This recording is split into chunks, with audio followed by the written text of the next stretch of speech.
Сменив инвентарь коммунальный на спортивный, в зале физкультурно-оздоровительного комплекса «Беркут» работники коммунальной сферы решили помериться силой, ловкостью и талантом. А поводом послужил профессиональный праздник – День работников бытового обслуживания населения и жилищно-коммунального хозяйства. В Советском Союзе его праздновали в 4-е воскресенье июля, а с 1988 года в 3-е воскресенье марта. Виновники торжества вносят огромный вклад в развитие экономики всей страны, расширяют спектр услуг и улучшают их качество. Потому в свой профессиональный праздник они получают поздравления от всех. На протяжении года вы отдаете действительно все свои умения, труды именно на благосостояние и комфортную жизнь наших горожан. По традиции, в преддверии праздника за многолетний добросовестный труд наградили и лучших почетными грамотами и благодарственными письмами от Совета городского округа, администрации и обслуживающей компании РКЦ. Любовь Гаврилова попала в число поощренных. Она работает в коммунальной сфере более 20 лет. В настоящее время уже год как на пенсии, но работу не бросает. Трудится дворником и дело свое любит. Так работа нормально, работа нравится мне.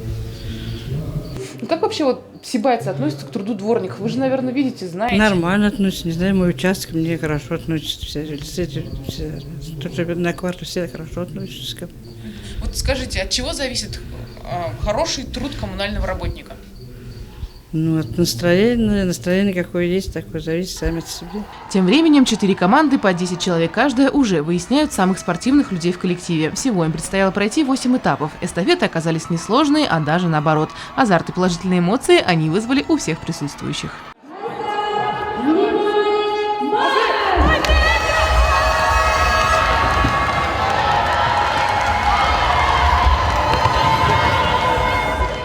Проводить в спортзале не только свободное время, но и отмечать праздники уже стало доброй традицией. Возможно, на этом сказалось и возобновление нормативов ГТО. И как раз вот так вот, играючи, можно привести свою спортивную форму в боевую готовность. День работников жилищно-коммунального хозяйства мы отмечаем ежегодно. Проводим его по-разному всегда. Иногда делаем просто концертные торжественные мероприятия, официальные мероприятия, либо совместные выезды куда-то. Но в этом году мы активно занимались спортом, все работники наших предприятий. И мы решили подвести небольшой итог зимних занятий и провести эстафету, посвященную как раз Дню работников жилищно-коммунального хозяйства. Я думаю, поэтому все наши работники покажут все, на что они способны. И действительно, удивили коммунальщики всех. Несмотря на возраст, комплекцию, физическую подготовку, каждый к эстафете подошел со свойственным спортивным задором. Море позитива, очень все нравится.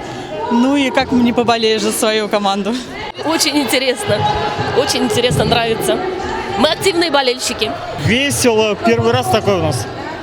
В общем, надеюсь, победим.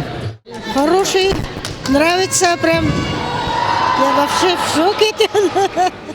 Эмоции, только эмоции, слов больше нету. Очень разгрузка в рабочее время, почаще таких дней. Азарт есть, вообще приятно даже очень. Замечательно, очень хорошее мероприятие, очень весело. Почему не участвуете? Потому что мы выбрали самых лучших для участия. Как и в любых соревнованиях, итоги подвели, места распределили, грамоты, медали и подарки раздали. И теперь отличное настроение, а главное заряд бодрости от такого мероприятия послужит для коммунальщиков хорошим стимулом в работе. Елена Афанасьева, Дамир Хайбуль, Любовь Карпова, телекомпания СТВ.